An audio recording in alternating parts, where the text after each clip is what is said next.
పూర్తి వివరాలకు చదవండి రేపటి అక్షర శిల్పం దినపత్రికలో.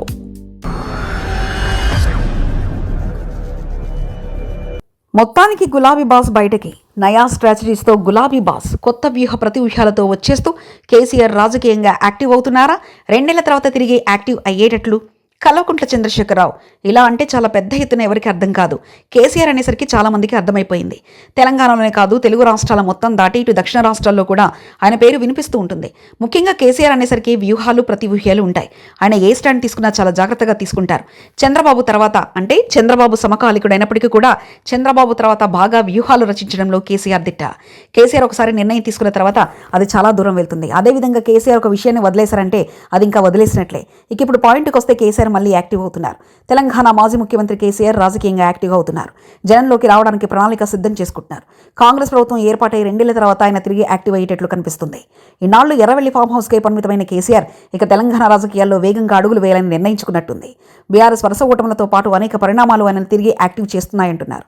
ఎన్నికల ఫలితాలు వచ్చిన తర్వాత కేసీఆర్ కాంగ్రెస్ ప్రభుత్వానికి 2 నెలల సమయం ఇవ్వాలని అన్నారు. 2 నెలలు పూర్తి కావడంతో ఇక ఫామ్ హౌస్ నుంచి జనంలోకి వచ్చేందుకు కేసీఆర్ సిద్ధమవుతున్నారు. పార్టీ శ్రేణుల్లో కూడా భరోసా నింపాలన్న ప్రయత్నంలో కేసీఆర్ ఉన్నారు. అందులో భాగంగానే కేసీఆర్ వ్యూహాత్మక జనంలోకి వెళ్లాలని నిర్ణయించుకున్నారని తెలిసిందే. ఎన్నికల్లో ఓటమి తర్వాత రాజకీయంగా దాదాపు నిశ్శబ్దం పాటించిన బీఆర్ఎస్ అధినేత మాజీ ముఖ్యమంత్రి కేసీఆర్ మళ్లీ జనంలోకి అడుగుపెట్టేందుకు సిద్ధమయ్యారు. ఇటీవల జూబ్లీహిల్స్ ఉప ఎన్నిక, స్థానిక సంస్థల ఏర్పాట్లను సంబంధించి అన్ని చర్చలను ఆయన ఫామ్ హౌస్ నుంచే నడిపిస్తుండగా కృష్ణా గోదావరి సాగునీటి హక్కుల పరిరక్షణ, కాంగ్రెస్ ప్రభుత్వ వైఖరిపై వ్యూహాత్మక చర్యలపై చర్చించనున్నారు. ఈ సందర్భంగా మరో ప్రజా ఉద్యమానికి సిద్ధమవుతున్నట్లు కేసీఆర్ ప్రకటించే అవకాశం ఉంది.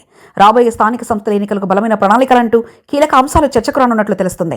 తాము ప్రభుత్వ సమయంలో 91 టీఎంసీల కేటాయింపుల కోసం ప్రణాళికలు రూపొందించగా ప్రస్తుత కాంగ్రెస్ ప్రభుత్వం 45 టీఎంసీలకే అంగీకరించడం వల్ల ఆంధ్రప్రదేశ్కు లాభం చేరుతుందని, రాష్ట్ర ప్రయోజనాలకు ప్రమాదమని కేసీఆర్ భావిస్తున్నట్లు సమాచారం. ఈ నేపథ్యంలో కాంగ్రెస్ ప్రభుత్వ నిర్లక్ష్యం, ఆంధ్రప్రదేశ్ జలదోపిడీ అడ్డుకోవడంలో వైఫల్యం వంటి అంశాలపై కేసీఆర్ బహిరంగంగా ఆక్షేపణలు చేసే అవకాశం ఉంది. ఇప్పటికిప్పుడు యాక్టివ్ అవుతున్న కేసీఆర్ని చూస్తే దాదాపు 3 ఏళ్ల సమయంలో తాను మళ్లీ అధికారంలోకి వస్తున్న నమ్మకం ఆయనకున్నట్లు కనిపిస్తుంది. ముఖ్యంగా ఏ విధంగా చూసినా సరే కేసీఆర్ కాంగ్రెస్ పార్టీని అంత తక్కువ అంచనా వేయరు. ముఖ్యంగా జాతీయ కాంగ్రెస్ పార్టీ సమయంలో ఆయనకు కాంగ్రెస్ పార్టీ నుంచి తెలంగాణ ఆవిర్భావం జరిగింది. అయితే ఈ విషయాన్ని దృష్టిలో పెట్టుకున్న కేసీఆర్ ఏ విధమైన వ్యూహాలు రచిస్తారో చూడాలి. అదేవిధంగా కేసీఆర్ ఈజీగా మాత్రం ఇతర అంశాలని తీసుకోరు. పక్కనే పొంచి ఉన్న బీజేపీని కూడా అంత తేలిగ్గా అంచనా వేయరు. ఇలా పలు అంశాలను చెక్ చేసుకుంటూ కేసీఆర్ ఈ సమయంలో దిగడాన్ని ఒక రకంగా ఆయన స్ట్రాటజీకి అర్థంగా చెప్పవచ్చు. ఏదేమైనా తెలంగాణ బీఆర్ఎస్ పార్టీలో దాదాపుగా కొత్త ఉత్సాహం వస్తుంది.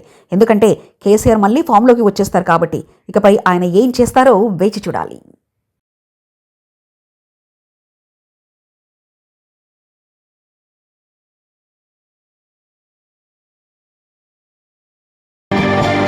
మరిన్ని కథనాల కోసం సబ్స్క్రైబ్ చేసుకోండి మీ అక్షర శిల్పం.